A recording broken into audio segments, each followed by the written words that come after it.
said, I have a parable to tell you. I said, it's the story of a rich man who had a huge art gallery, and he had a terrific son. And the son would go into the streets, and one day he befriended a beggar. And he started to see this beggar regularly, and he'd describe his father's big home and the paintings and all that his father did in business and his family. And the beggar really liked this young man. But one day the young man stopped coming.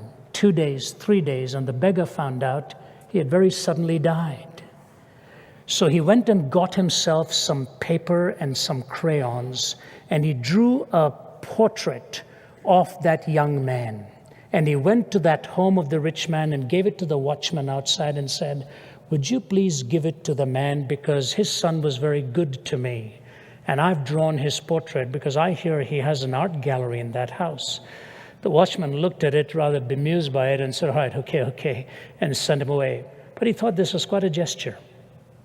So he waited for the right moment. When the rich man was driving out in his car one day, he said to him, a beggar came here and gave this because he painted this as a portrait of your son. The rich man took it.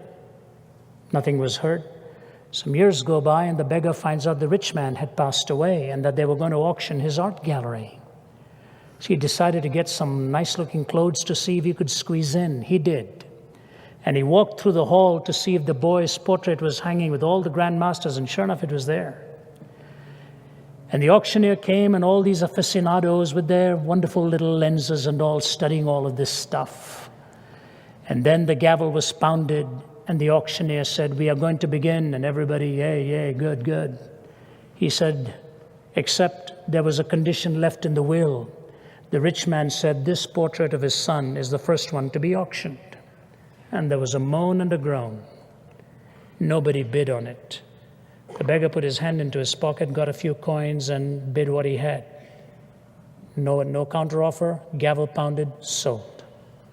He goes to pick it up, and as he's walking away, the gavel pounds again, and the auctioneer says there was a second condition. In the will it said, whoever bids on the portrait of the son gets the whole art gallery.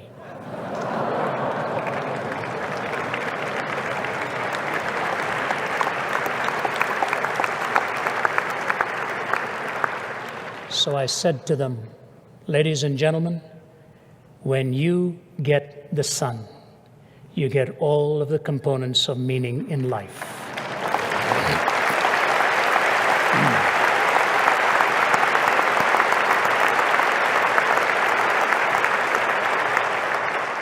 They threw their head back in absolute surprise. It was a wonderful thing to see. They were lined up.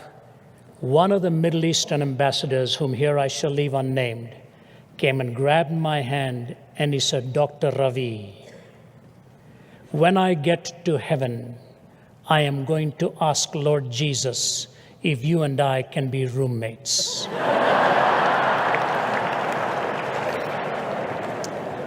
My wife did not like that suggestion. I said to him, sir, when you get to heaven and you see the Lord Jesus Christ, you won't want anyone else for a roommate. He kissed the back of my hand and said, you're right. And he walked away. When you get the Son, you get the way, the truth, and the life. You get all that you need to understand about reality within and without.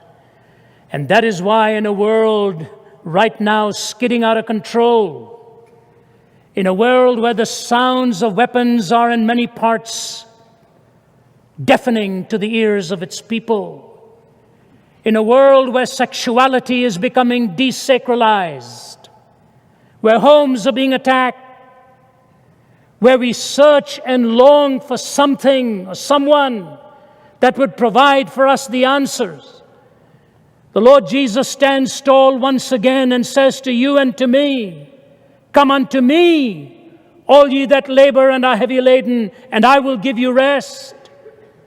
For I, if I be lifted up, will draw all men unto me. He that has the Son hath life. He that has not the Son has not life, and shall come into condemnation. That's why one of the most sensual